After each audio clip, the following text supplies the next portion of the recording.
Hi Raiders fans, it's Jared Croker, Raider 284 here. You're listening to episode number 3 of the Bleeding Green podcast series.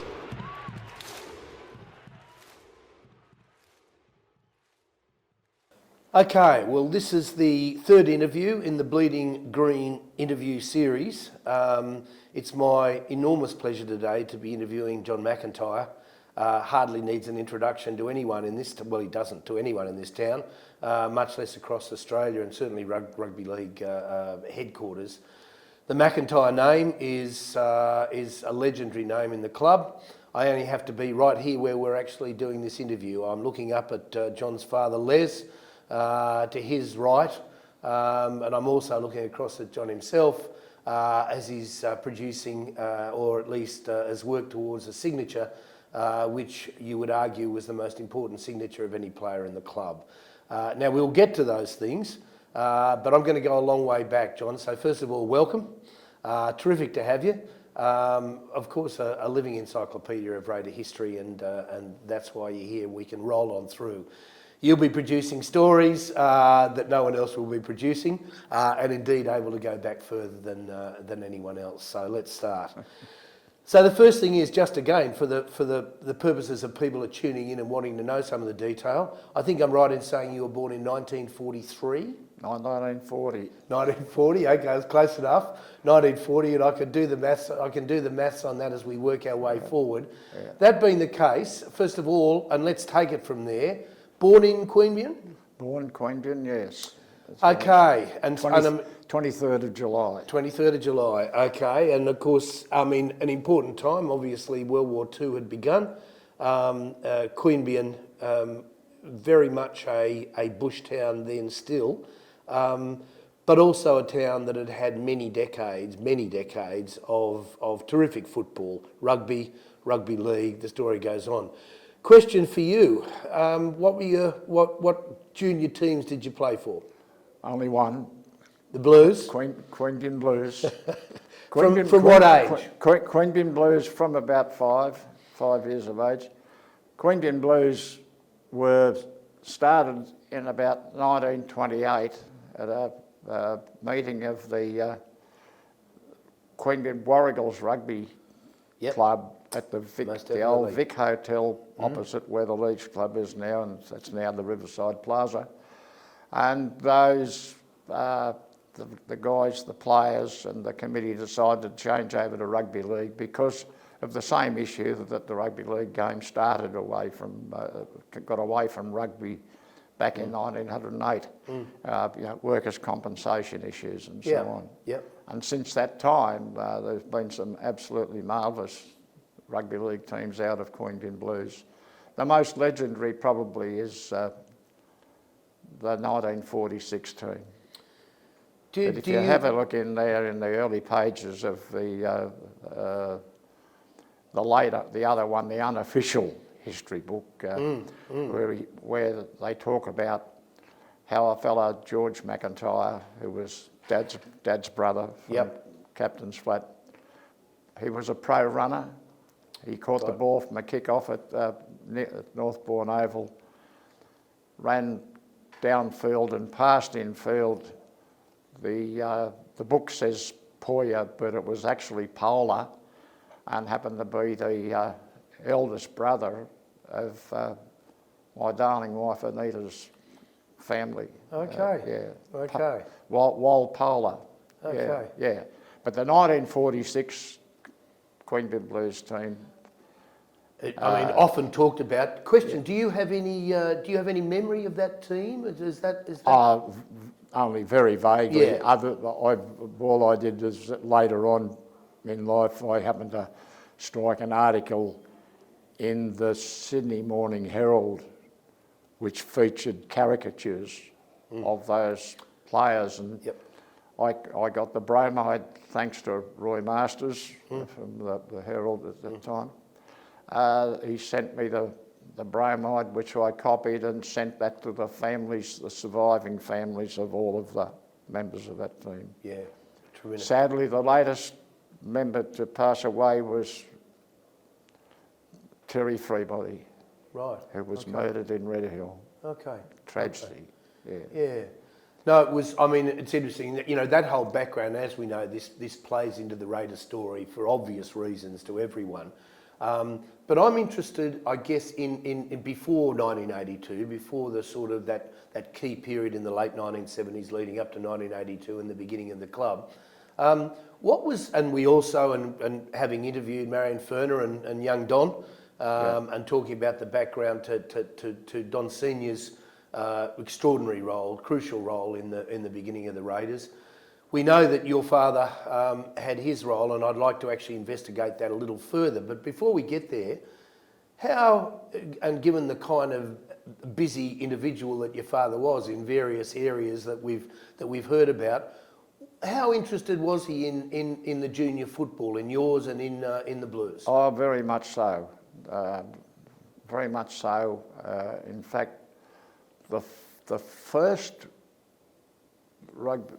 local junior competition was started up with a subcommittee that included Bill Sullivan, who was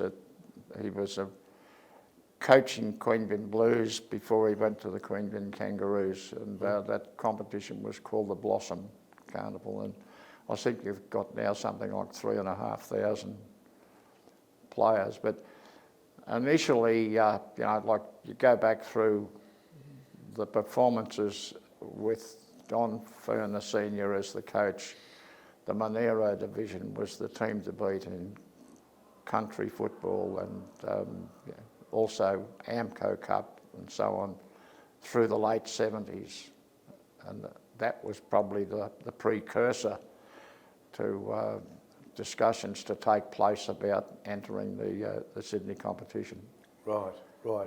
And how did that, if we go forward, I mean, well, let's say just a little bit more about your father before we move into the kind of, I guess, the key period in that later 70s period. He was a man of many parts, as we know. That's been talked about sort of in almost legendary terms, one way or another. But in terms of his engagement with the Queanbeyan community, he enjoyed, did he not, a number of sports, not just his rugby league. Tell us a little bit about that. Well, he was a licensed bookmaker, of course. Yeah. One of the things, and didn't mind a punt, I don't think. Didn't mind a punt himself. Oh, later on, when I took over his licence, and he became just a happy racehorse owner. And in fact, his very first investment in the racehorse was bought by a syndicate of old boys from Queanbeyan Blues, and the horse raced as Queanbeyan Blue. Oh, is that right? And its very first start in the race in about 1972, it ran fourth in a 2-year-old race at Canterbury with a champion called Ming Dynasty finishing a neck in front of him. Is that right? Yeah. That horse had chronic leg problems, but we sent him to Brisbane to have winter in Brisbane. And as a coincidence, the Freedmans did much the same sort of thing with the Melbourne Cup winner just over. Yeah, right. Yeah, right. And so, yeah. There you go. There you go. But, so with that interest that he had, that you had, just give us a little bit of the detail in terms of what happens in the later 70s and the early 80s, whereby, and just, if you wouldn't mind, a little bit of time on your father, at the point at which you felt, presumably you were talking to him, that he was beginning to twig to this being a possibility. That is to say, a Canberra team going to the Sydney competition, which obviously involves you, because at that stage, certainly in the 70s, you're in the army. Tell us a little bit about the engagement there between father and son. I wasn't in the army. You moved to the public service? I was in the public service and had been. In fact, what had happened in the initial discussions, it was all about a submission from Queanbeyan with a combination of Queanbeyan Blues and Queanbeyan Kangaroos. Right. And Kevin Humphreys, the late Kevin Humphreys, very wisely suggested to Dad that across the border you've got 200,000 people. You'd be crazy to put in a submission leaving out For a country town, outside of the ACT, Yeah, so with the sort of assistance of a late board member, Dr. Jeff Corbell, who was a research fellow at I know him well. I ANU. remember Jeff very well indeed. He convened a survey in about 1980 with people, man on the street, throughout the Canberra district, the whole of the Group 8 area. And the first question was, do you follow a winter sport? If the answer was no, they went to the next individual. Right. So at the end of that survey, they had something like about 6,500 respondents, and 90% of whom would either follow a Canberra team or perhaps one of the other teams like St George or something like that. And until the day that Raiders played, say, or the new team played St George, they would barrack for the Raiders all the time, but this one they'd switch camps and barrack for St George or whoever else. So then if we fast forward to the sort of the discussions at the General Committee meeting where they had Ros Kelly, Fred Daly as their alongness for support. And the representative Campbelltown claimed that Canberra would have problems with the footy teams flying into Canberra because of fogs. I was sitting up in a conference at Brassey House, senior public service conference, and I got a message from my father to ask how many times during the last 5 winters has Canberra Airport been closed. And fortunately I had at my disposal all the senior people from civil aviation. Right. And those people, we come up with a figure of 38 times, but the airport was always open by 11 a.m. Right. Okay, so right. 11 a.m, you could play the lower grades next door and still play the first grade game at 3 o'clock, you know, so so that.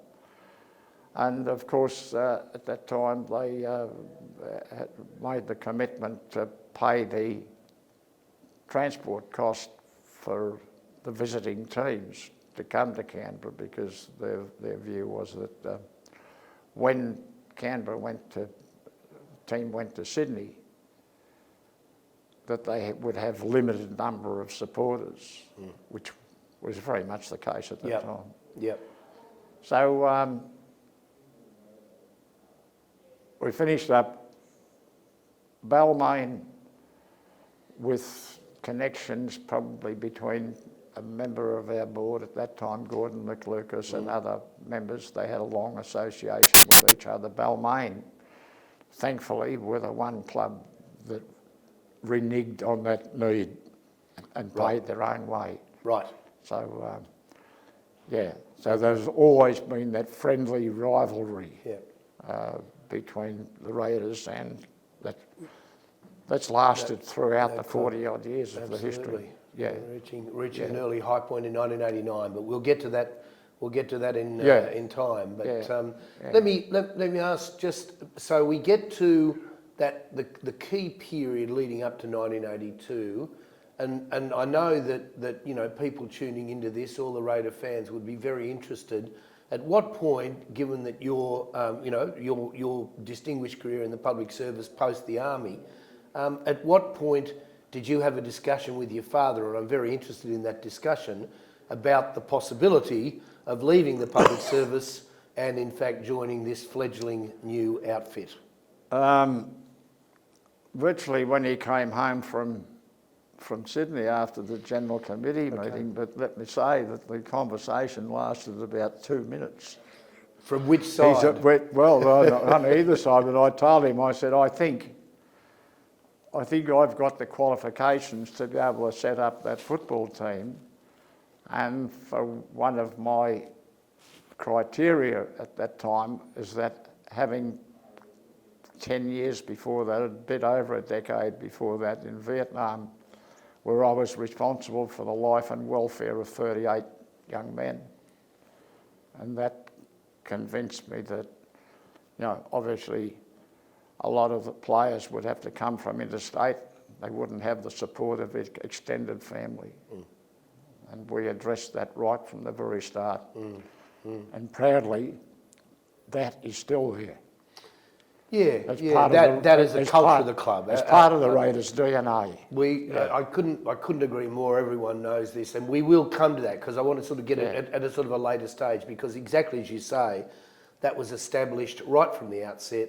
It was something that's really been a real anchor for the club all the way through, right up to the present. That sort of, and I want to tease that out a little more. But just so you put that to your dad. Was he immediately thinking, righto, my son's the man for the job? Well, his response was that I was stone raving mad. Right. To get involved, I assume. Yeah. Well, and also to take a very, very significant drop in salary. Sure. Yeah. Sure. From the public service, Sure. because not to mention the security. Let's deal with a few of these things. Well, yeah. That's exactly right. Yeah. But no. Were you ever you put that to him. Did you have any doubts? Did you have any doubts in terms of coming on board yourself, independent of your father? No. Right. No. Right. I knew I could do it, and as time went on, the passion grew. Yeah. Yeah. All right. Well, let's pick that up. Now we know that in fact this was a football-rich area. Was it important? Was that the fact that you're talking the region, the fact that you're talking certain schools? We just go back a bit. Yeah, go. One of the fortunate things of leading up to that General Committee meeting is that Newcastle were obviously the preferred choice to include as the 14th team. Yeah. If I'm not wrong, they were an original, weren't they? In 1908, I think they were. But they were. Yeah. But Newcastle had the benefit of having a Les McIntyre under the name. I think his name was Mo Wilson. Right. You could check that. Yep. But he called a meeting at the Rosella's home ground, straight across the road from the Western Newcastle Leagues Club. And they had 3,000 people there. And I said to Dad, this bloke is campaigning for a no vote. Right. To get that number. Yeah, right. Yeah. And it was an overwhelming, Yeah, okay. Had Newcastle put in the submission, one of the doubts that I developed over a period of time was that 1988, when Newcastle went in, I don't know that we would have been in a position of to afford it. Yeah, right. To beat them out. Yeah, no, exactly right. Because what happened down the track Yeah. was really just the chickens coming home to roost. Yeah. So we know the background in terms of clearly Don Senior's extraordinary role with the Queanbeyan Blues, great success.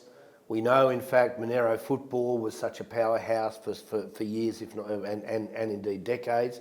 So there's a kind of a, if you like, the background to this, the sort of the platform for it. Yeah. But in terms of going forward, we know that those early years were always going to be problematic.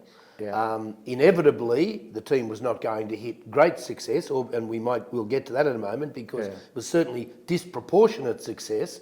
But still, you're obviously struggling from the outset. Just ask Cronulla in terms of winning premierships when you come in. This was going to be difficult. So those early years, what were the biggest problems that you faced as secretary in those early years, other than obviously the recruitment of the players? What were the problems that you were confronting? Probably the main problem that we were confronted with in the first 3 years was we were confronted with a 13 input rule. Yeah, yeah. Tell us So- a little bit about that for people watching this. Yeah, you were only allowed to have in your roster of 55 players, which was your total in all three grades. You were only allowed in there 13 players who were not local juniors or met through some other qualifying rule, like over 21 and not graded with their home club. Those fellas were free agents at that time. But there weren't a lot, certainly in the first year or so. And lo and behold, once we'd had players, we were looking forward to the fourth year, 86, we're looking forward to be able to sign some extra players because those 13 imports were still there and they were now locals. Yeah, yeah. But lo and behold, they did away with the 13 import rule. Right, yeah, sorry. So we were back to square one. Yeah. You know, and Doubly disadvantaged. one of the things basically. that I've always been disappointed about is that the new clubs later on were not confronted with anything like those hurdles. No, they were. I mean, potentially that was going to be insurmountable. So what it comes down to, obviously, we know this in football generally, but certainly in a situation like this one, this unique situation, was talent identification in the context of the new club, the restrictions that were existing. How did Don Senior, as coach, and yourself, what was the way in which players were identified? Was that mostly Don, who had a reputation back through the years and decades of talent identification and travelling? How did you go about identifying the kind of players that you wanted to bring early and obviously not be paying too much money? You've got to get them, be under in a sense, you know, independent of other clubs that are looking around with dough. How did you go about that, the sort of almost the tactics of that period? Well, we'd have regular meetings in the boardroom with the three grade coaches, and the one thing, we wouldn't be talking about this if Don Ferner hadn't been the coach at that time. There was no way known. His connections going back through his playing days. Which was New South Wales and Queensland. Yeah, in both New South Wales and particularly in Queensland. And of course then later on as Australian coach. But he'd already had a couple of years with Eastern Suburbs when the Leeds Club burnt down in 1972. And then when Don came back, he brought some players from the Roosters, or the Eastern Suburbs as they were called then, with him. And but his influence was not just Australia-wide. Internationally. It was internationally as well. And probably a disappointment was our very first signing was supposed to be a fellow named Bruce Walker from Manly. Yep, remember him. Called Goldie. Right. And I'm sitting up in my office the day after Don had been to Sydney. And he walked in and he said, Goldie's right, he's coming on board. And I said, yeah, well, that's good. Where's the contract? And he said, no, he said, we just shook hands. Anyway, he said, have you got Arco's number? I said, what do you want to do? He said, I'm going to ring Arco. I said, Don, I wouldn't be doing that. The following day we pick up the paper and Goldie's extended his time with bloody... Hey? Arco got word. Yeah. Well, he was told. Yeah.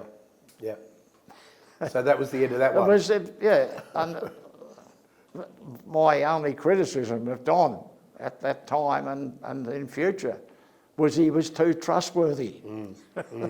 And it's very much old school, that, isn't it? And we even, I mean, that continued still for years and decades beyond the handshake deal. It's no longer, but it certainly was up till, say, the turn of the century kind of thing.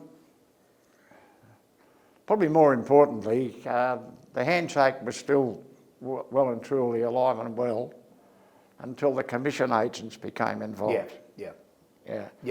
But we had our first representative player, it was about 1984, was John Hardy, front rower. I got a phone call from a mate to say that Jack Gibson and Dennis Fitzgerald were having a cup of coffee with John Hardy at Mascot. So this was around about 4 o'clock in the afternoon. When I got home, the first thing I did is I rang Dennis Fitzgerald and said, "Dennis, I'm told you had a cup of coffee with Jack Hardy." And he said, "Yeah, that's right." And I said, "Well, he's actually got a contract extended for us to stay with the Raiders." He said, "Well, you better talk to Jack about that." And I said, "Well, if I can't get through to Jack, I just want to remind you of a case, 2 cases. The names, I know Greg Hayward was one, and where the handshake was honoured. And the wonderful Jack Gibson, when the conversation that I had with him, he said, "Oh, if you've got a handshake with him, is that right? I'll none of that." Yeah. Oh, that's a good story. Yeah. Yeah. And of course, speaking of old school, I mean, Jack Gibson's, epitomised it, didn't he? Really, the kind of thing that footballers themselves loved. You had honesty and you had decency, and and the handshake, which is, it was something very special through those years for sure. Well, I had probably in my time with the Raiders and his time either with whichever club he was with, would have been no more than, say, once or twice a year. Like, as it turned out, we had one thing in common. It was a love of the Queensland outback. Yeah, okay. And he and I were about the only 2 officials who didn't go to, rugby league officials who didn't go to the Kangaroo Tour when Don was the coach in 1986. Right. I met up with Jack at the little place called Burketown up on the Gulf, and he'd been all around the cattle stations going through their logbooks and their pay records to get research so he could put a diary down about the time that he spent with, say, Victoria Downs or whatever. Yeah, okay. Okay. So that, There you go. Yeah. So let's, I guess just to before we push on to, the most significant signing in the club, and that, of course, is Mal Meninga at the end of 1985, and we will get to that, and certainly I'm reminded even as I look in the boardroom's wall. But before we do get to that, who do you think, and I'm sure, again, people would be very interested, who do you think were the key players in those first years for what they gave the club, the key players? And what was it from your point of view that they provided? Maybe just, there were a number of them we know, but mention 2 or 3 that you felt made a special contribution, and for what reason?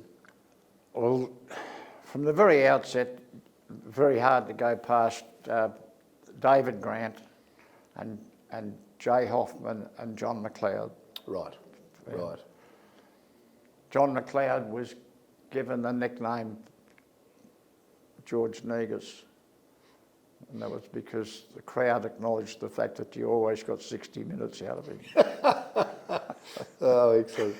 But after that, Ronnie Gitto.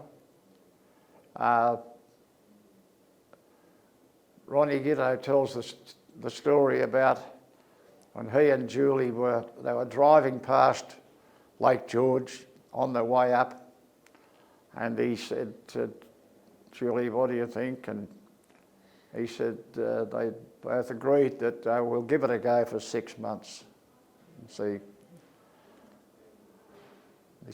And they're still here. Yeah. The other key one, of course, was Terry Regan. And go back to Jack signing Terry Regan. He said, "What are they doing starting a zoo up there?"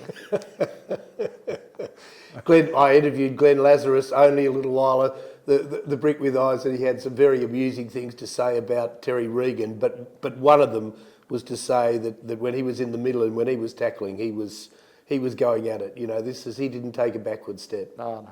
Yeah, no, he was something. I played cricket against him. I do know that. And he was pretty bad on the cricket field. I can't even imagine what he was like on the footy field. Yeah. But yeah, I mean, Lazar said exactly that, of how important he was, amongst others, to give the club, you know, because he really did go at it. You know, when he was on, he gave you flat. Yeah. Speaking of 60 minutes, whatever he was on for wasn't 60 minutes, but he was going flat chat from the start to the finish.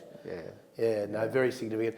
Well, let's move it along, of course, to what becomes an absolutely key moment for the club, for the region, the future of the club, is the signing of Mal Meninga.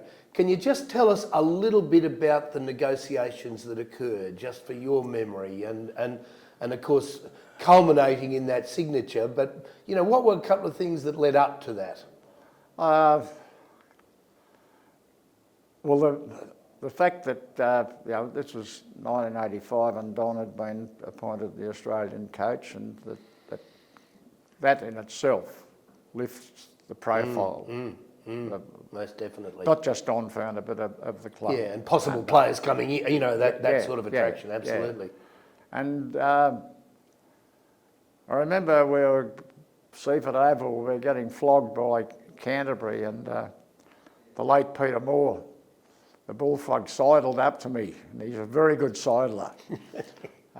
He said, "Johnny, you need a class player." At that time, I commissioned a fellow named Louis Newman to go to South Africa, and we were chasing a legendary rugby player, Darnie Gerber. Right, I remember the name. And Darnie Gerber was a goal-kicking centre, and as it turned out, Darnie Gerber was on 55,000 Kruger Rand a year. He was a PE instructor for the Armed Forces, and he was living in a company house and had company cars, and so well, we can't match that. Right. So then, of course, Don brought up Malcolm Norman Meninga, and discussions went over a period of time. And one advantage we had at that time was that Mel's wife at that time came from a little whaling town in the South Island of New Zealand, which was on the western side, and the climate there was not all that flash. So we had that thing going for you in our favour. Yeah. But the biggest thing that sort of probably clinched the deal at the end of the day was that I'd called Mal and said, "Look, it's a very, very difficult decision. Moving down here, and just take your time. Time heals all wounds." And next thing I heard that he'd got a phone call from the boss at Manly, and giving him until 9 o'clock tomorrow morning to make his decision, and he said, "You've made it for me, thank you." Yeah. At that time, Ian Heads was the editor of the Rugby League Week. Right. And also at that time you had the colour separations took about 10 days. Right. It's not like you do it, not like now. You do it on your phone. But so there was a photograph of Mal in a Manly jumper, as well as a photograph in a Raiders jumper. Okay. And, I must go looking for that issue. That's historic. So That close, that I mean, and of course it was, but I mean, it's interesting, and you know, courtesy of you telling me that story, and I put it in the book, but Arco, who, you know, was known for not necessarily taking prisoners, but that he pushed hard, and that was the very thing that, that right at the end, you know, shifted Mal. So Mal signs, and one of the things that surprised me, notwithstanding that I came to Canberra in 1985 with the family, and was going to, you know, even pre-Meninga, which I'm pleased to say that I didn't jump on the bandwagon because he'd been signed, because in fact when we arrived he had not. But that being the case, it really attracted me to go to Seaford Oval, because I remembered, and speaking of Arco and Manly, Brookvale Oval, where I played a bit, and certainly as a junior playing between the sort of big games. But Brookvale Oval back then in the 1950s, 1960s, very much resembled Seaford Oval in the early 1980s. There were similarities, and I just thought, I felt at home. And here's the thing. They arrive, JR, as we know. I mean, Mal, and of course he brings the other Queenslanders of great significance on board. But what a lot of Raider fans, even those that go back a long way, forget that 1986, which potentially was going to be the first very significant year, was not a particularly successful one. Indeed, you'd almost argue quite the opposite.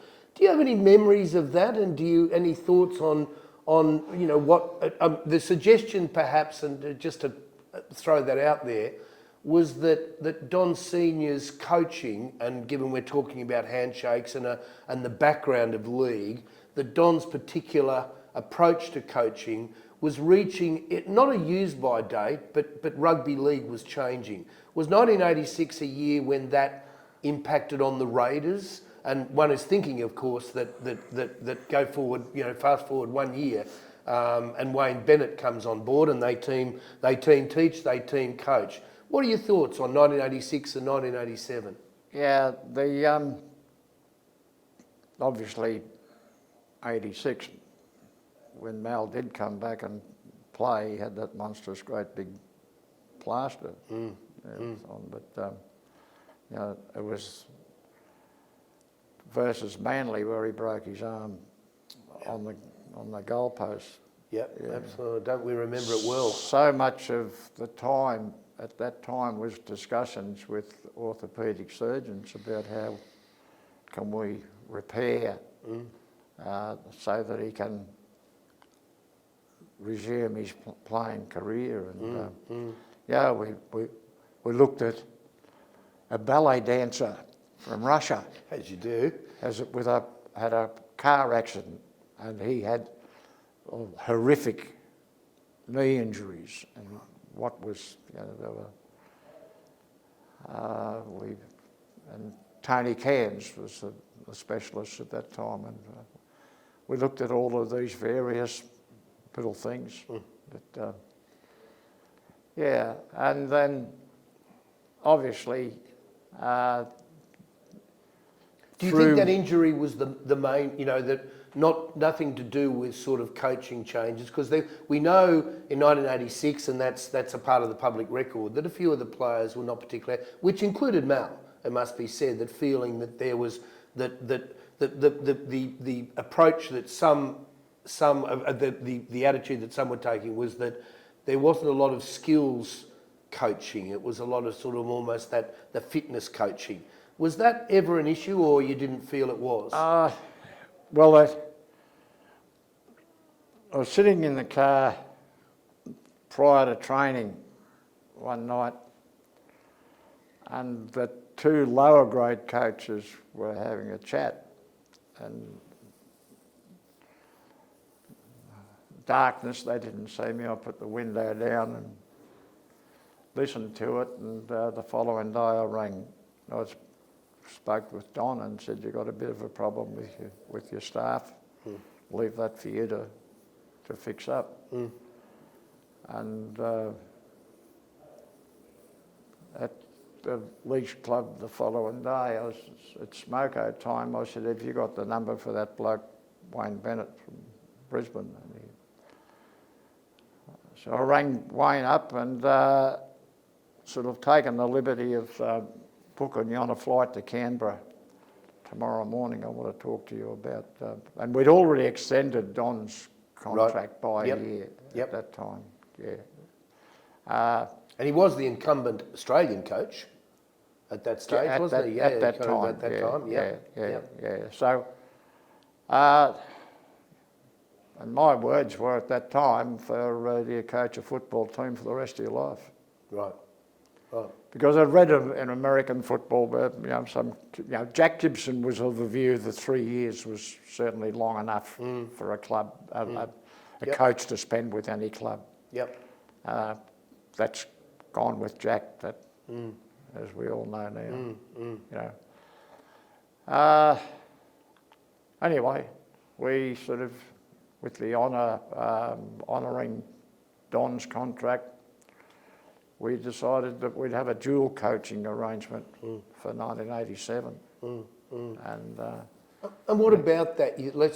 Again, and people have got so much access to sort of reading about, the fact of course, the club going to that first grand final. Did that exceed your expectations, season 1987? Sort of yes and no, but at least you had a 90% fit Mal with the plaster cast. Yep. But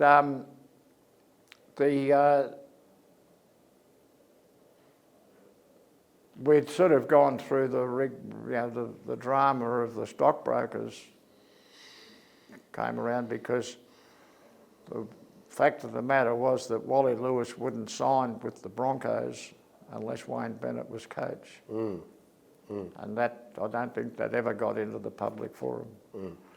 So we'd agreed to do that, and then of course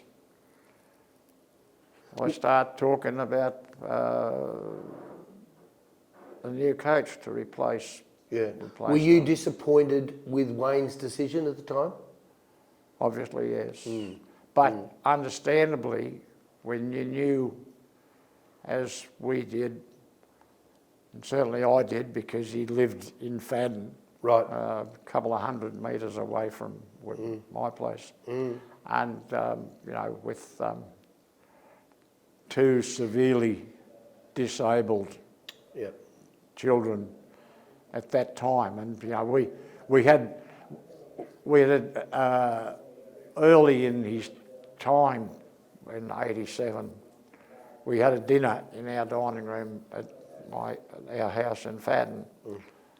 And during that time, the two disabled children were up in our normal living room, whereas the rest of us were down at the dining table and so on.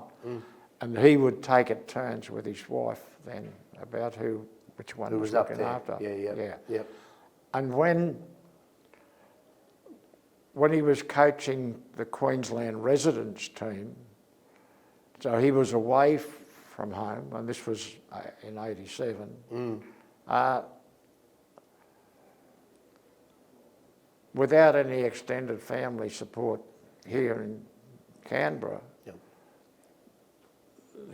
Wayne's wife flew down one of her sisters, or another relative, and so on, or a close friend, and that was the case throughout that time.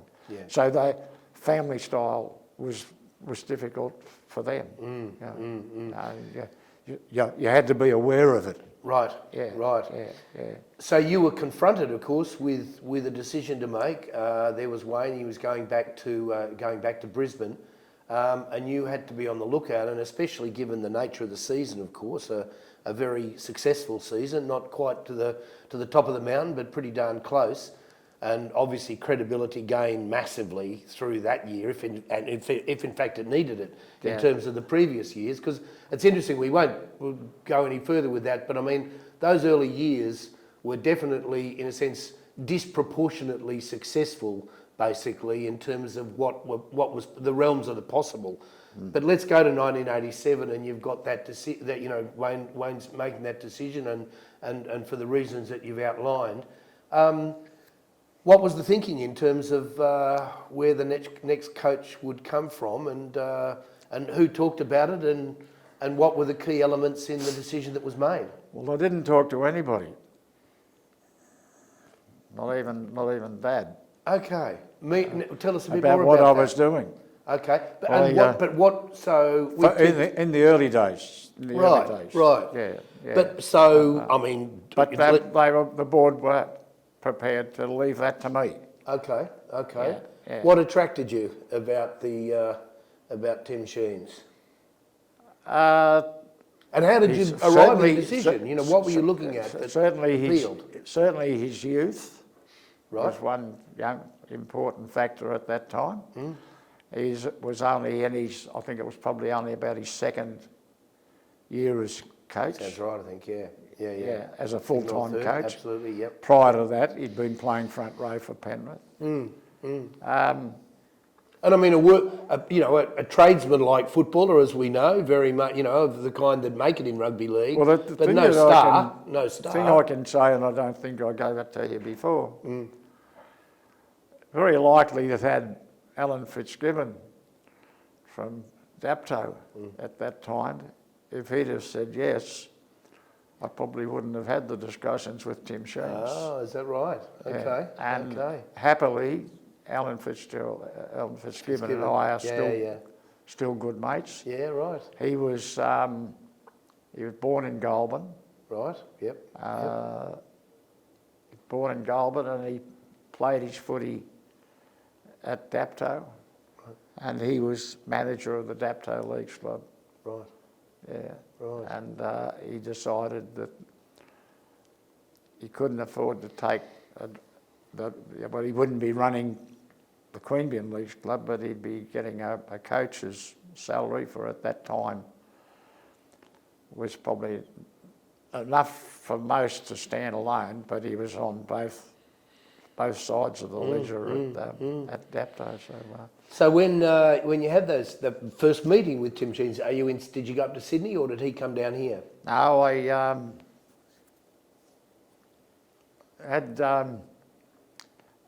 had a discussion with Tim.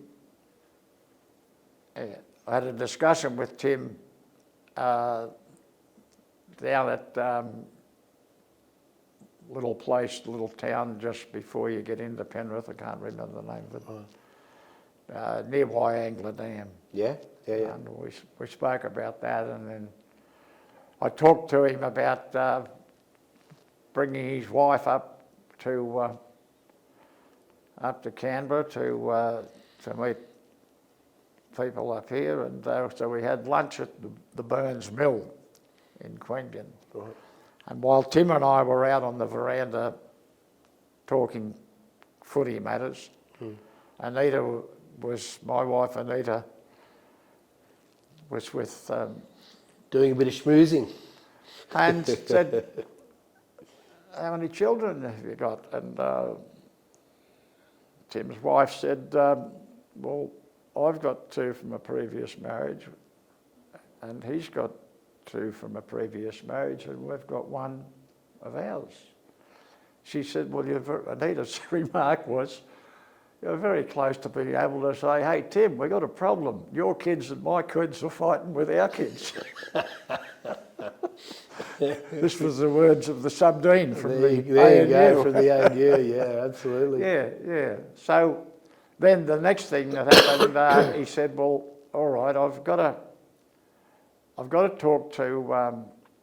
that's right. John, what were the kids, and I should know this, but I don't, approximately what were the ages of the Sheens kids? Can't remember? Yeah. No, go on. Yeah. I think one of the lads is still here in Canberra. Yeah, okay. I can confirm that because definitely that's a yes. So, go on. I organised to meet Tim at the Berrima pub in the coffee lounge next door, and agreed to terms and everything like that, but we were to hold an announcement until he went back to Penrith to tell Roger Cowan. Right. Did you have to, as a matter of interest, just on that very quickly, did you have to convince him of how, the opportunity that was there, or was he recognising that opportunity? Oh, I think he acknowledged that. He acknowledged Sorry, that. but go on, because yeah, we're yeah. on the way up. Yeah. And, with the players that we had on board, we're on the way up.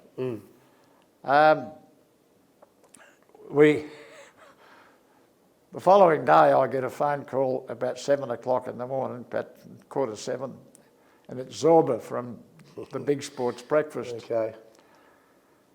And he That's said... Peter Peters, for those who don't know, but go on. Yeah.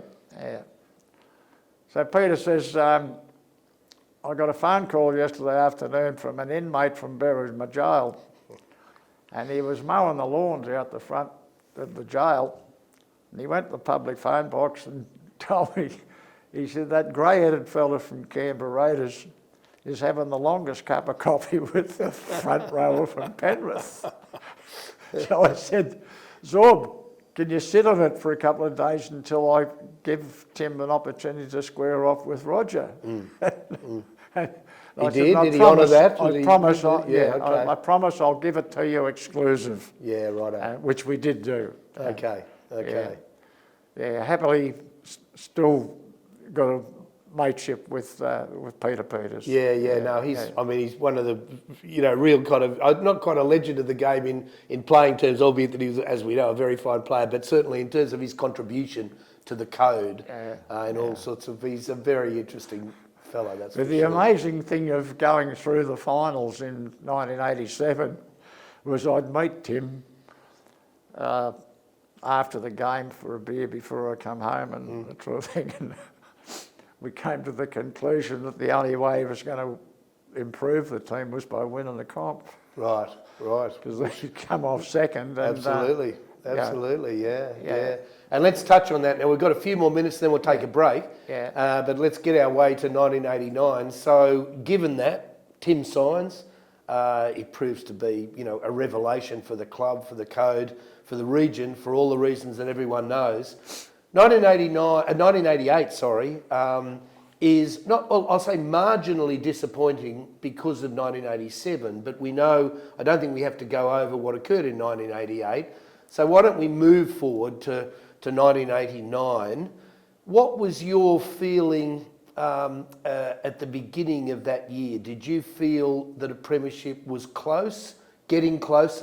Where were you coming from in terms of the team? I knew it was close. In fact, we were rorted out of 87 with the abuse by Manly of the headbin rule. Remember it well. Tell us a tiny bit about that. And we'll move on. At the CEO's meeting a couple of days after the 87 grand final, Quayle asked for comments about the headbin rule, because it was the first year that they'd had the headbin rule. He said Canberra obviously have been affected by it, so we'll ask CEO John McIntyre to give us a rundown. And I said, in terms of what we now call occupational health and safety, wonderful rule looking after the future welfare of players. But instead of having an MD, a medical doctor, on the sideline, you'd be better off with a vet there. And he said, why a vet? I said, because a fucking vet doesn't ever ask its patient what's wrong with it. Yeah, that's what it was. Yeah. The Manly sideline officials were waving in front of our sideline staff a letter which supposedly had New South Wales Rugby League letterhead saying that was okay. Right. But if he is in the bloody head bin, why is a bloke comes off with a, if you've got, you say you've got blurred vision, as far as an MD is concerned, you've got blurred vision until he sees an eye specialist. Yeah. Yep. Yeah.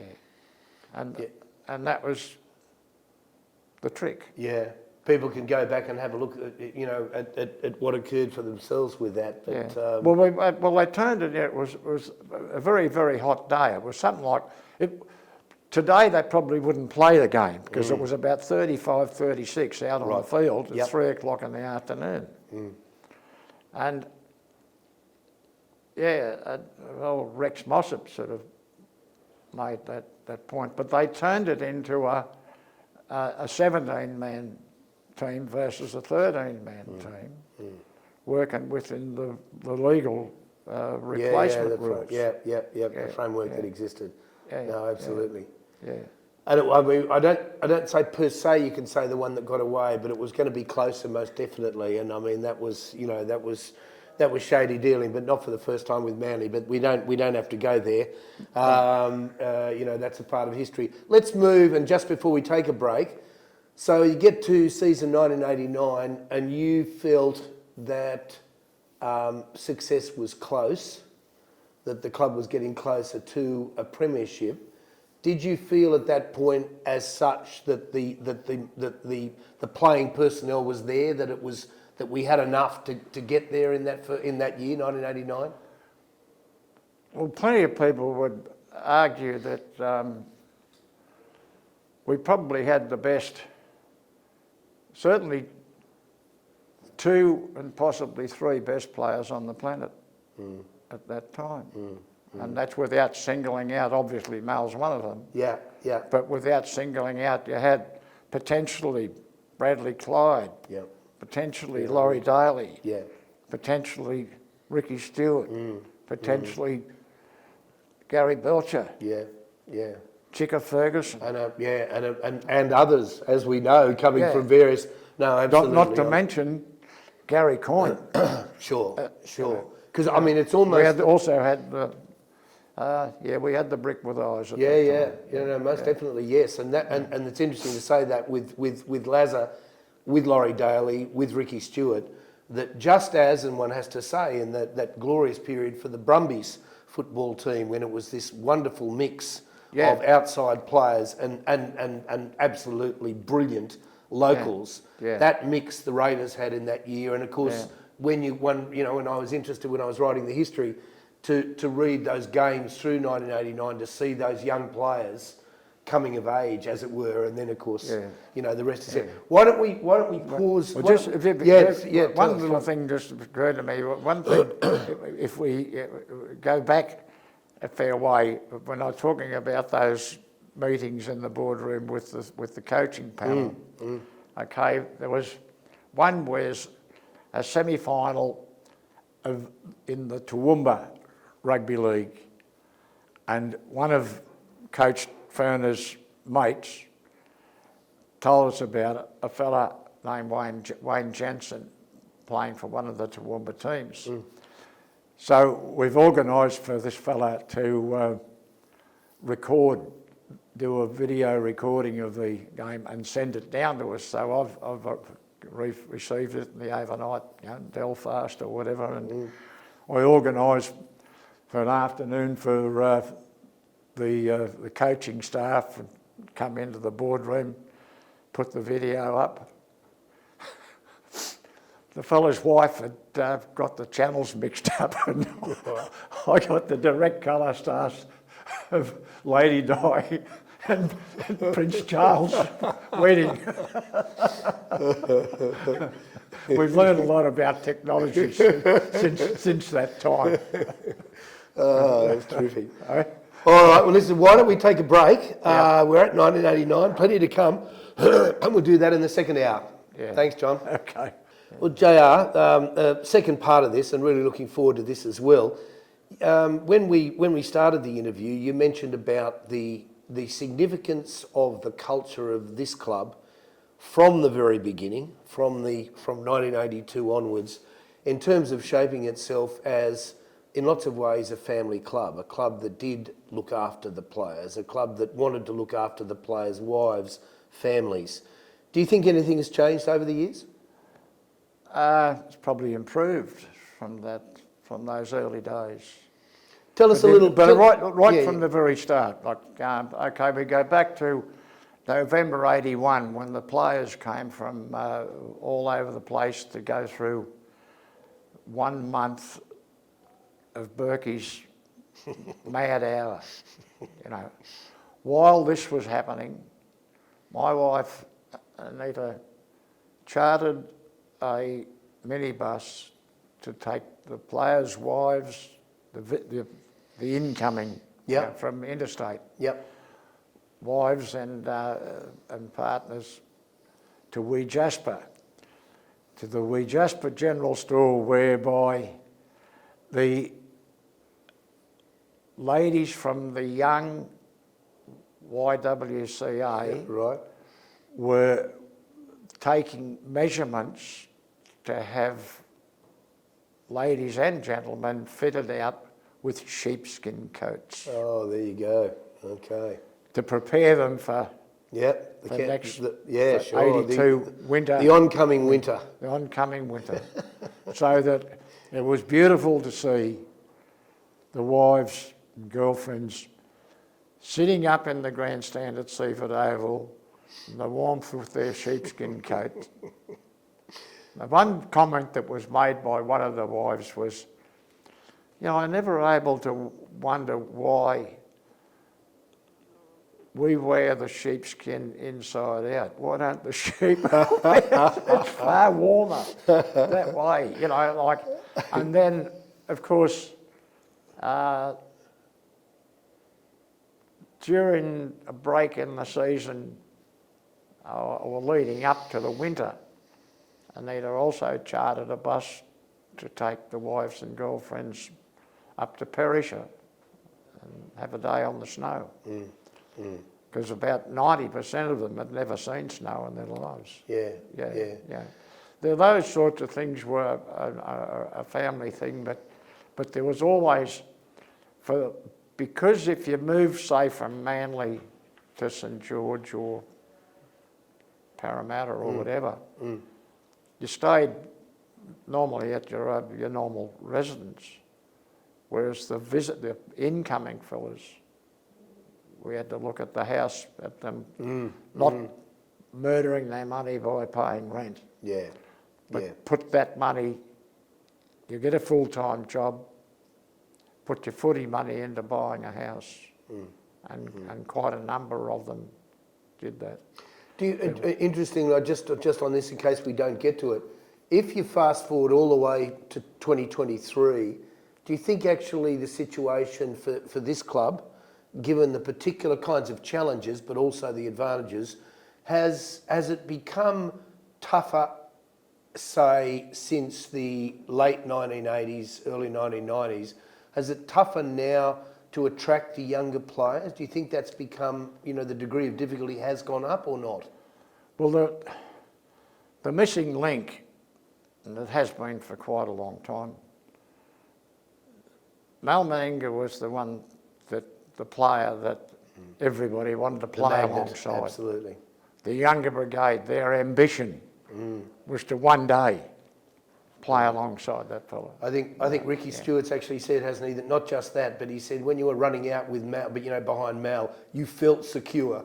I thought that was pretty good.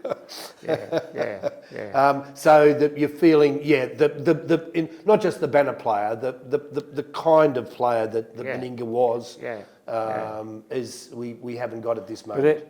But so your selling points now are lifestyle.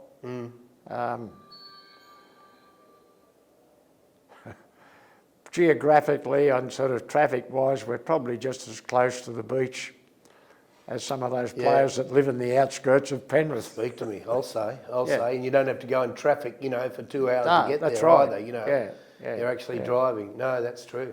And given that it's, from my door and out on the north side to down below, it's 2:40, 2:45. Well, I'm telling you, in Sydney.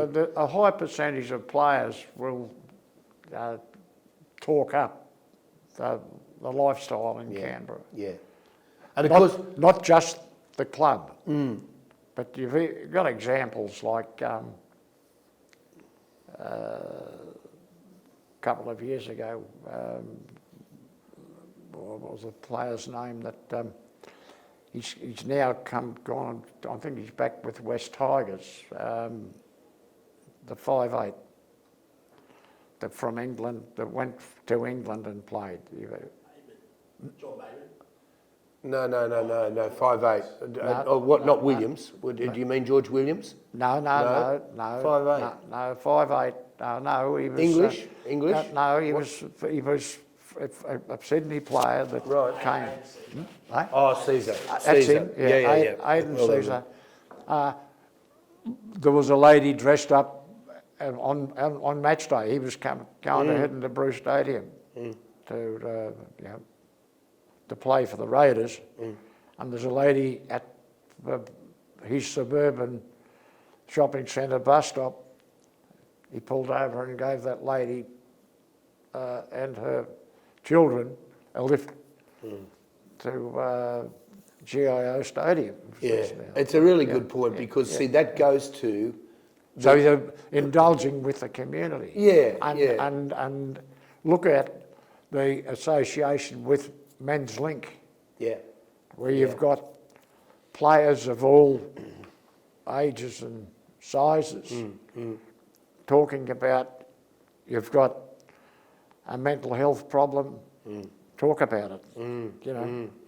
And they are doing a good job. And it's interesting because on that very point, and you're saying that, it cuts both ways. That is to say, the culture of the club that goes back to the very first year. And on top of that, you've got the kind of priority that you, back in the day and for so long, but all the way through are looking for the right kinds of individuals. In other words, individuals who respond to that culture. Well, when we were in Queanbeyan with the associations with the Men's Link and the shelter, with our great mate Father Flynn. Yeah. Another one that we should cover is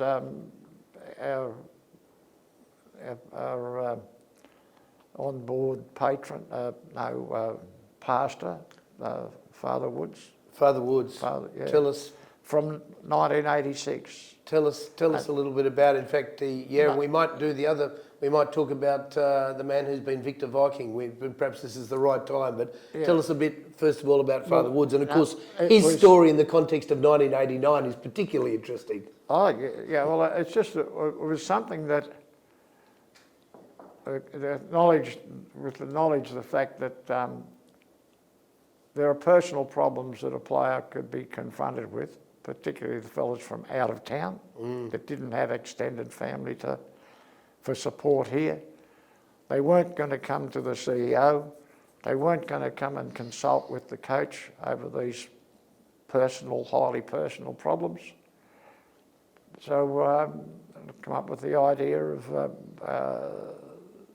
having a pastor that they. And wasn't it and that idea you had the chaplain mid 1980s? Like, doesn't it go back to 85? Yeah, 85. 85, 86. And wasn't he isn't he a Sanetti's boy as well? He may well have been. I think he was, but anyway, yeah. But as you say, that kind of pastoral care has been, I mean, I must say the only thing, but no league club does this. I'd love it from, I suppose, my background for there to be a little bit more work in terms of education, sort of post football. But no football club in rugby league or indeed anywhere does that well, but it's another aspect. But certainly in terms of pastoral care, that's just been an absolute standout for the club. Well, in that time, I don't know that there's ever been any discussion with Monsignor Woods about whether he has had approaches from players. I know that we've had to, on some sad occasions, like the passing of Gary Belch's son. Yeah. Michael was born in Queanbeyan. We had a service at the Raiders headquarters at adjacent to Bruce Stadium. Okay. Right. On the day of the service in Brisbane. Right. Right. Those little special little things. Absolutely.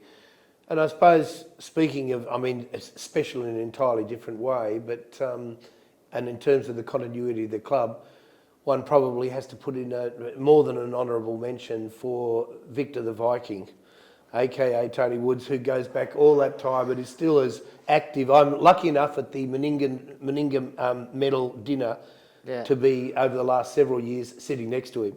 which is, and not just sitting next to him, which is always an education, but the continuity. And then on top of that, if he isn't the most enthusiastic chap in the room or person in the room, I'll give it away. As he was most recently. In the most recent meeting, you know, he felt that he felt that there wasn't enough noise, there wasn't enough tone in the room, so he was doing his damnedest to lift it. But tell us a little bit about that relationship that goes back so long. It was amazing because he went over my head, but that didn't matter because that head was Dad. Oh, is that right? Oh, yes. To be the... he said, put the uniform on. Well, you know, the thing that we haven't just... We had earlier discussions about the coming up with the name Raiders and the colour formation and so on. He was the one that come up with the idea of Victor the Viking, and he sold that to Les, and the rest is history, as they say in the classics. He's still there. Okay, it's fantastic. And I would have touched on it, and I certainly did in the book because of the discussions that you and I had about this. But people would certainly be interested. Just tell us a little bit, but then we'll jump forward into the 1990s. A little bit about the what was occurring around the naming of the team to come into the competition and the colours. Your involvement in that. There was not too sure about the naming. I think it was more of the fact that I think that my understanding was the name Raiders came from Don Furner Senior. Okay, it certainly appears to be a sort of top-down, rugby league authorities down. But what about the colours? The colours. There was a competition set up for supporters to come in with suggestions about the colours, and a lady who happened to be the wife of the late Don Elphick put forward the submission under her maiden name. Right. And when the committee chose those colours, they decided that we'd start to hear about insider trading at that time, so they disqualified Mrs. Elphick from collecting the prize, but her colours proudly are still worn that way. There you go. I know that, I think Kevin Humphries was with the lime green, he was called them Furnace Fairies.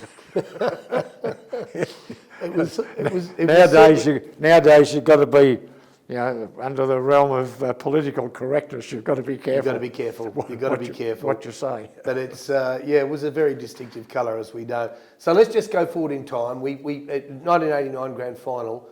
What was the way in which the momentum built in that year, and as we know, finally gets through, because they were important build-up games in the semi-finals, but to get to the grand final, and it was. And one might even say, given we've just been watching an India-Australia cricket series, that all of India had that team home in the recent 50 over final. It's fair to say, and you remember it well, and I must say one way or another, because I was overseas in that whole year, but hearing from the family that this was just a fait accompli, this was going to be Balmain, the banner year, they were going to win the competition. Now, history tells us that they did not. What do you feel were the key elements of that grand final victory? What are your memories of that grand final victory? Oh.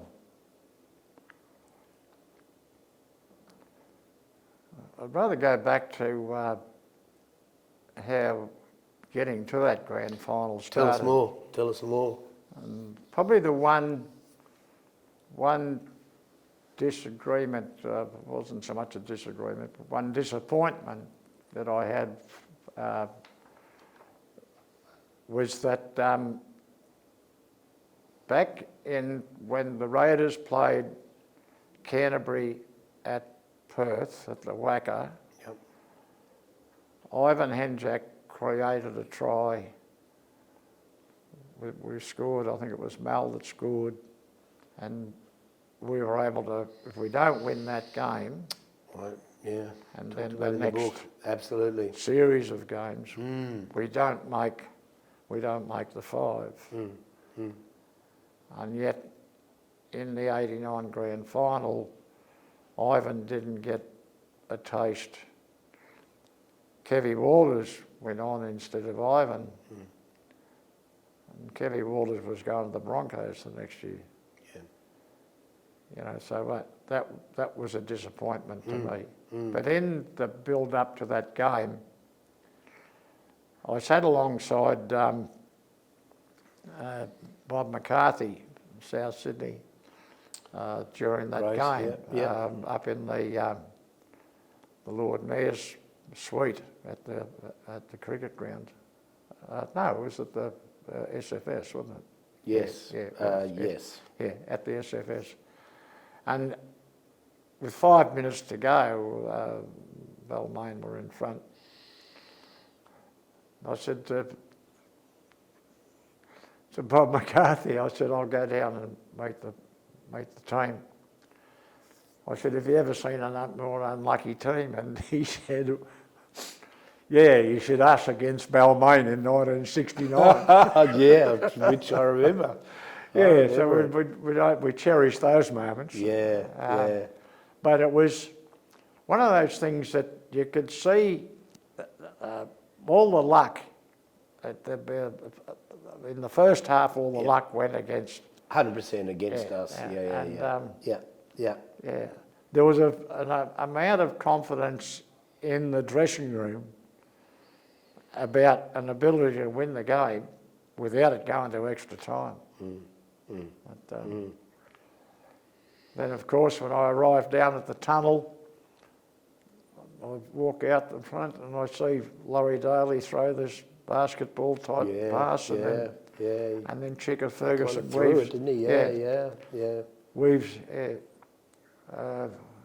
his way through and scored. And that, with the conversion, they'll level up. Magical, yeah. And then Mal with his toe poke, and you think, and goodness knows he missed kicks, but he never missed pressure kicks. No. But you go back into the game like the ankle tap on. On the red-headed. Michael Michael Neil. Neil, yeah, absolutely, yeah. And that was just an ankle tap too. That was, as you say. I mean, of such things as we know, always great things happen when you get that moment of luck. I mean, Ricky Stewart's always talking about it. Coaches do. You've got to have a little bit of the rub of the green, and ultimately we did. Though it didn't look like that was going to happen. And then, of course, a lot of people, Balmain supporters in particular, were critical of Warren Ryan taking Blocker off. And Suranen. Yeah. But the fact of the matter was that during the game, they were missing tackles. Yeah, they got on, and they put on tacklers to shore it up, as we know. And if they'd have stayed on, we were fair confident that it wouldn't have gone into extra time. So, clearly in front. Yeah. Now that confidence was in the room.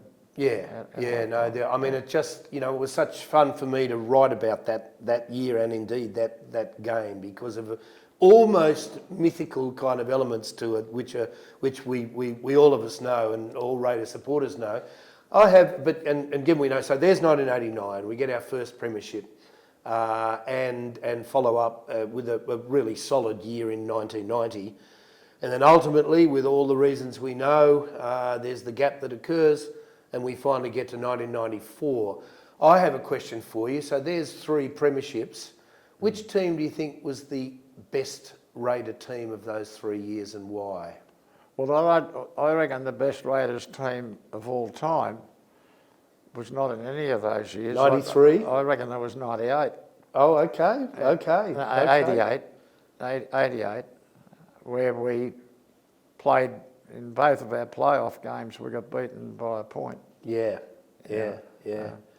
No, 93 we lost Ricky. Well, that's what I was going to say. The Sticky play, that moment, because it wasn't, and even in that game we won by about 60 points, but we didn't win another game, And that was, yeah, I mean, my son, who follows the game very religiously, feels that the best team the Raiders have ever put in the paddock was the team of 1993, but that, of course, included Ricky Stewart, which... No, so okay. I remember when he had that bloody dreadful injury, I was standing behind Dad and Hank, and they were the patrons at the time. And Les looked at it and he said, well, that's fucked our season. Never more true words said. Yeah, I'll say. I was close to the action too when it occurred. But be that as it may. Okay, so there's those three grand finals, and we know the onset of Super League again. That I've written about that, but with the deepest of reservations. In the coming years, first of all, just refresh my memory and those looking at the interview. What year did you finish as secretary? 91. In 91. In fact, yeah. Bernie Fraser signed the letter, right, demanding my resignation on the 22nd of September 91, and I think that was the day before or the Friday before the grand final. Is that right? Okay. There you go. And when I rang, I rang the New South Wales Rugby League head office and said my tickets for the grand final haven't arrived. And this admin girl said, you're not the CEO anymore. I said, you've got to be kidding me. Yeah, my goodness. So I rang Quayle. And got some. Yeah. Let's again. I mean, we could certainly work through the 90s, but they've been well covered. Now, if you stick with 91. Yeah. Tell us more. That was another one where there was Gus Gould was coach of Penrith. Yep. And Mark Geyer was sent to the sin bin. And at that time, we were leading by 10 points. Instead of Mark Geyer going into the dressing room, which is where he was supposed to, he was standing in the race with Phil Gould pointing out our wounded troops. Is that right? Yeah. There you go. Yeah. We've spoken about that at public forums, mostly in Penrith, of course. Yep. Where I've been given the pleasure of getting up to sort of try and square the ledger, if you like. Sure. But, sure. That was just one of those things that happens from time to time. Yeah, no, most definitely. Well, just you say, okay, 89, 90, 91, what occurs between then and 94 is interesting. Again, I suppose, undoubtedly, one has to go to the quality of Tim Sheens or start there as coach, but the players that were held on. Did you feel, does that 94 team, do you think that 94 team was every bit as good, if not, perhaps, some might argue better than the 89 and 90 teams?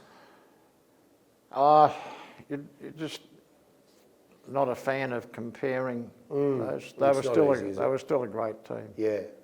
But if anything, the opposition wasn't as strong as they were back in those days. Yep. It was a fair point, isn't it? Yeah. There were games that in the previous 3 or 4 years could go either way. There were very few of those blowout games. I think we were involved in one of them when we beat the Roosters by 60 points. Yeah, absolutely. So, I mean, as to sort of shift it on a little, again, the later 90s have been well covered for, in various books, including mine. But if we go forward to the early years of the 2000s, So you're looking at that 2001, 2, 3 that are so important to the kind of, not so much the re-emergence of the club, but the re-establishment of stability. Can you tell us a little bit about that? Were you ever in any doubt that the Raiders would survive and ultimately move on? You know, and tell us a little bit about your role in that. Well, one of the reasons that I was confident the Raiders would continue on and want to say thrive, not necessarily on the football field. Sure, yeah. Because when that all happened, and my phrase is when the shit hit the fan, from 1991, advice to me from close mates and blokes that I respect in their ability of the game and administration and so on, is to stay on as chairman of Queanbeyan Leagues Club and also as CEO of Queanbeyan United, the ultimate controlling body of the whole group.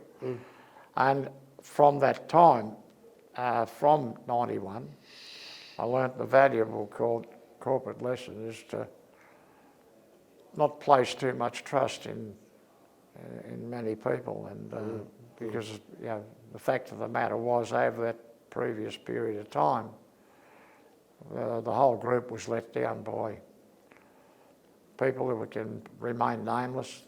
They're not involved with the club anymore. But and to concentrate on establishing, growing our business, the core business, not just the footy, but for the benefit of footy. Yeah. And as a result of that, when the Super League opportunity came on board, with the arrangement made between Les and Ken Cowley, where the Queanbeyan Leagues Club's total commitment was limited to $1 million a year on footy, but that footy wasn't towards the green machine, that was towards junior league. Yeah, right. Yeah. Right. And from that time, the junior league has thrived, and so has our core business in getting rid of the debt. Yep. And we've been debt free for over 20 years now. You know, because back in that time when the shit hit the fan in 1991, the debt was still the debt that was hangover from the fire, the rebuild of the Queanbeyan Leagues Club from 1991. Right. Hence when interviewed by Zorba on 2KY, where I said I can't understand what all the fuss is about the predicament of the Raiders, is where the total of debt is not as great as the interest bill that a club not very far away from where your studio is. Right. And I don't know whether you've seen today's Telegraph. No, I haven't. Penrith is still talking about 100 million. Is that right? I must They're talking about, they're saying net assets of 400 million. Celebrate. Yeah. Now, one of the classics of all time was the fella the English second rower that came to Canterbury. They didn't have a salary cap, but there was an agreed limit on $20,000 or something like that per year. He was the fellow that coached Widnes when we played in the '89 championship after the grand final. Longwood or Lockwood? Brian Lockwood. Yeah, well,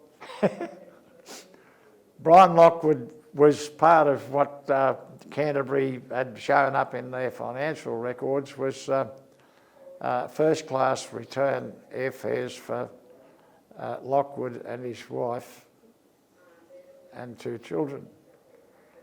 And when we played Widnes, Lockwood was still a single man. Is that right? Oh, is that right? Goodness me. Oh dear. Yeah. That was the frog. Yeah. No, it certainly continues to be something that interests us all, because this is, in terms of that, as you say, arm length third party. That's at this moment it's out of control in the same way that something's got to be done about the player agents. But that's another story. Let's go to the period. Let's just go forward a little further. In those years from 2001 through to 2000, and let's say 10, where several of those years were pretty darn successful. One thinks, for example, that young team that had a young Terry Campese. There were years when the Raiders were again successful beyond any expectation. But that being the case, let's just say a little bit about the coaching. The Raiders have always had real stability in the coaching. And as we know, one of those coaches at the time I'm talking about, 2010, was Dave Furner, one of the greats of the club. And I know you're on record as saying that one of the saddest things was to see him being moved along from the Raiders. I'm interested in your thoughts on that. Is it, and perhaps even the possibility one reads, I've read a couple of times more recently, of Dave Furner having a further role in the club, which raises the larger issue of the club. There's a real family atmosphere that exists in the club, and do you think that has been one of the real strengths of it? And one thinks of the McIntyres, the Furners, and so the list goes on. Yeah, well, the most significant thing is part of our DNA is loyalty. And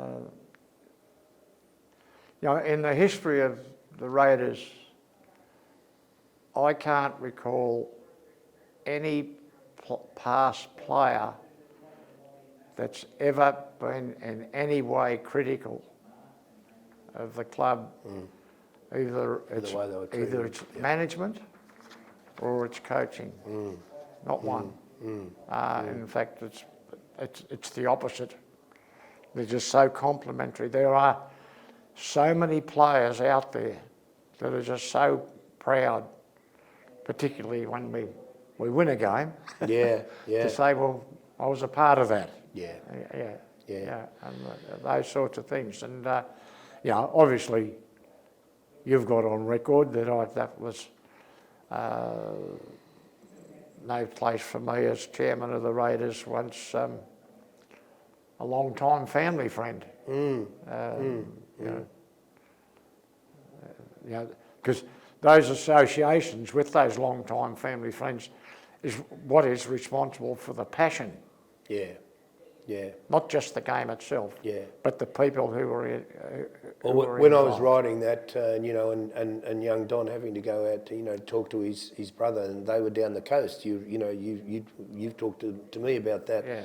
That how difficult that was, but it seemed to me absolutely, and I'm not objective in this, I'm undoubtedly kind of subjective because of the love of the club, but it was handled with considerable dignity at the time, and that was just another element of what you'd expect from the club. It must be said. Yeah. But look, and it's an associated one, and we're coming to sort of drawing to a close. When I was lucky enough to interview both Marion Furner, Mum, and Don Jr. very recently, we talked about a whole range of things, and it was very interesting for me because I played a grand final against Tumbarumba back in the day for in Group 13, but and given having a pretty good knowledge of Tumbarumba, what I didn't know was that Marion was a Tumbarumba girl. Yeah. And so hearing about that, but more than that was to hear that she began compiling her scrapbooks. And I know that they're meticulous because she was kind enough to let me access some of them when I was doing the history of the club. She's got scrapbooks that began with Tumbarumba in 1960. She has been keeping scrapbooks since 1960, all the way through to 2023, and she still does them now, and they're as scrupulous as ever. I'm going to suggest, given the interest that your intervention was so vital when you and I, you might remember, and I've touched on at the beginning of the book, had a chat about history and whether there was, we should do it. And you were so encouraging and so positive about it, and the history occurred. It seems to me the one thing that is at this stage missing is to build on the history, as it were, the official history that exists, into the broader history of the club. That is to say, those elements of the club that still haven't quite had the attention they deserve. And I'm thinking, for example, about, I'll say in the broader sense, memorabilia, because since we've got, and it's pretty obvious to all the people looking at this interview, you as the living encyclopedia, but you're not a young man anymore, that these are the kinds of things that the club's got to give attention to, in addition to having, for example, the older players in. I think there is such a rich history that it's to be hoped, from my point of view, that there's a little bit more attention to broadening that history in the immediate future. And of course, I'm hoping that you're going to play an integral role in that for at least the next few years. But it is worth, when Marion said that to me, I was really struck by it, because she said they're actually out in her garage, and you and I both know that some of that material that's in the Queanbeyan Leagues Club still is not in the best shape because it hasn't been properly attended to. So it is something that it's to be hoped that the club will give a little bit of increased attention to. And of course, the late and great Alan Hawke was another huge enthusiast in those terms as well. And I think it would be another part of his legacy, because when I did the history, you were you were so encouraging. But what with you and Hawkey, it was the dream team for me in terms of taking it forward, for which I do thank you. But it probably raises, I suppose, finally the issue that I did want to touch on, because I did with Marion, and that is, given the absolute centrality of the McIntyres in the Raider story, it's something that I think in the last, over the next hopefully number of years, you give attention to, in terms of the kinds of things that should be a part of the physical legacy of the club. Because I think that's the one thing that hasn't been done well, and you only have to look at the Queanbeyan Leagues. And I don't blame anyone, I'm interested sort of from the historian's point of view, but that idea that the history of the club can be more than just writing a history. It can actually be talking about some aspects of the background that tell you more about a John McIntyre, that tell you more about a Les McIntyre, that tell you more about a Ricky Stewart, tell you more about a Mal Meninga. And it is to be hoped that the club can give that attention in the coming years. Got any thoughts on that? Yeah, well, personally, my situation is at the present time, I'm fast aggregating a group of great-grandchildren to be more than the grandchildren that I've got. So that's been a concentration. But the other thing, of course, is that if we go back to Queanbeyan Leagues Club, we are in the process of in the next few months of finalising plans on a complete sort of rebuild of the place, where we're going to spend about $40 odd million. And because of my recommendation quite some time back to make Simon Hawkins our group general manager, and that he and myself and Brian Holly concentrate on investments. In that article today, Cameron from Penrith talk about how the Panthers only depend on the Leagues Club for $10 million. You know what the Raiders depend on the Queanbeyan Leagues Club for? Is that right? Yeah. But but yeah, so those sorts of things, you know. Look, one of the difficulties was created back in the time when all of the memorabilia, the stuff that you're talking about that's down at the Leagues Club. Yeah. They had a campaign with the assistance of the Queanbeyan Age and the Canberra Times to have team photos and all that sort of stuff all come into the Leagues Club where they come in and they're now in bloody boxes. Don't I know it? But Don't I know it? with the difficulty is 90% of them have got no captions. I couldn't agree more. I mean, people flooded, absolutely, you know, as you know, John, But, I'm but next there's to your one thing, office. you're talking about David Ferner, okay, they're talking about family and that sort of thing. There's one thing we haven't touched on, is the Raiderettes. For sure. This young man Touch on won't- it, tell us a little. This young man won't be. There's a wonderful journalist with the Canberra Times named Ian Warden. And in the Sunday Canberra Times, after the Raiders had played their very first home game at Seaford Oval, Ian Warden wrote this article that talked about about 3 lines on the actual game, where the Marauders from Western Sydney were too strong for the Canberra Raiders, who did play with infinite pluck.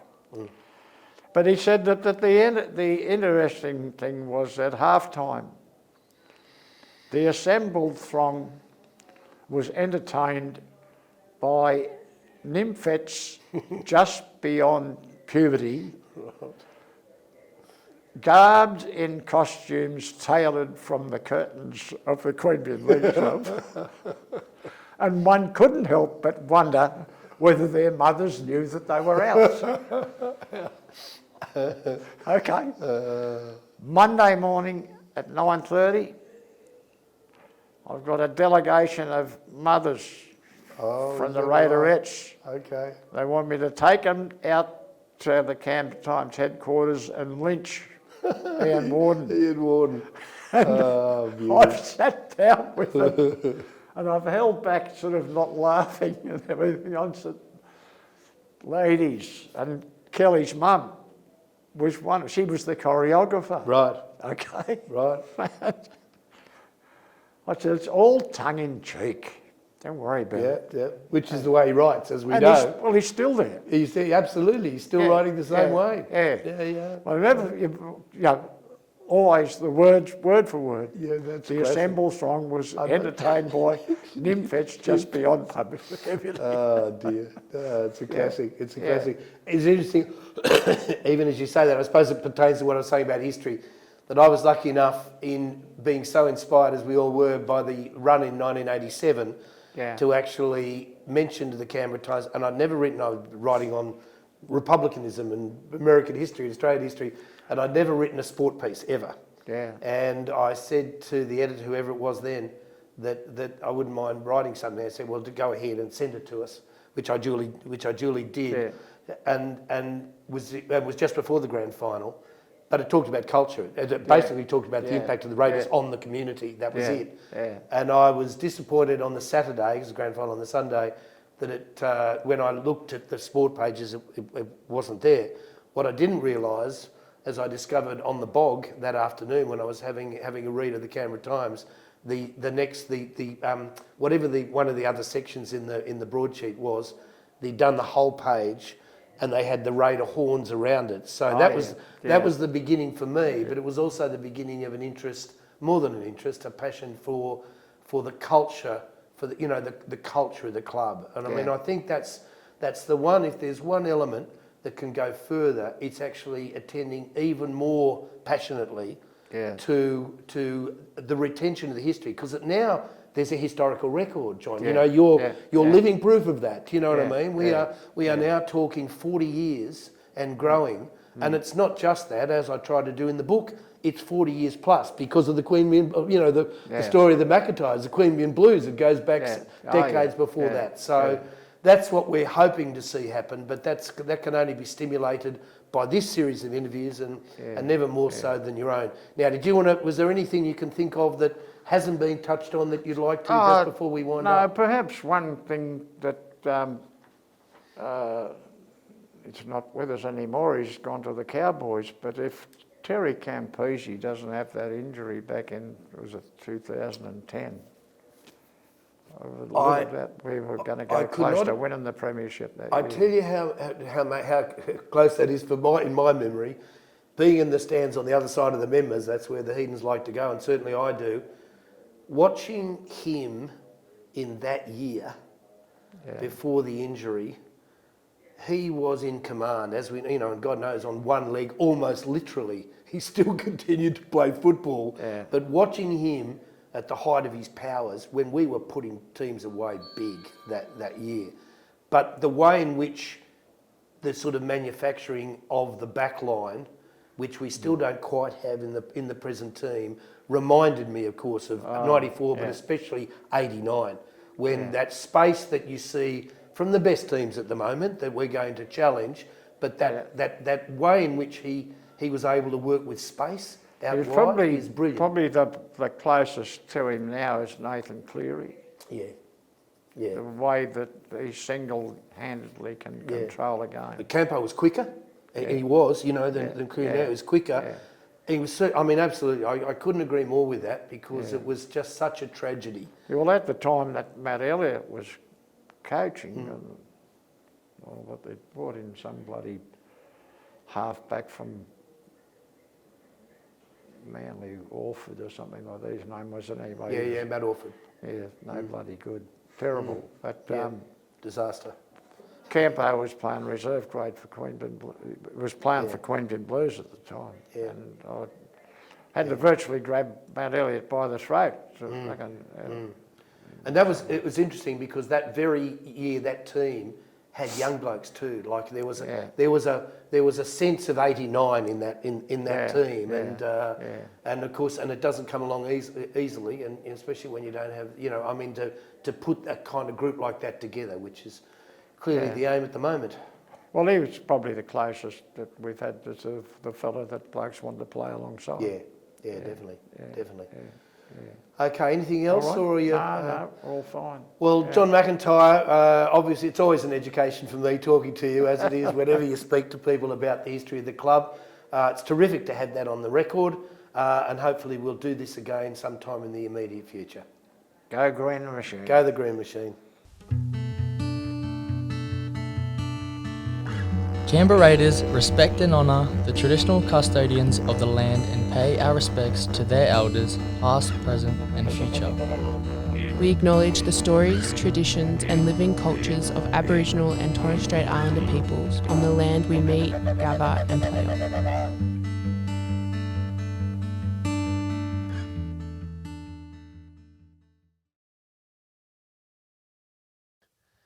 This project was supported with funding made available by the ACT Government under the ACT Heritage Grants Program.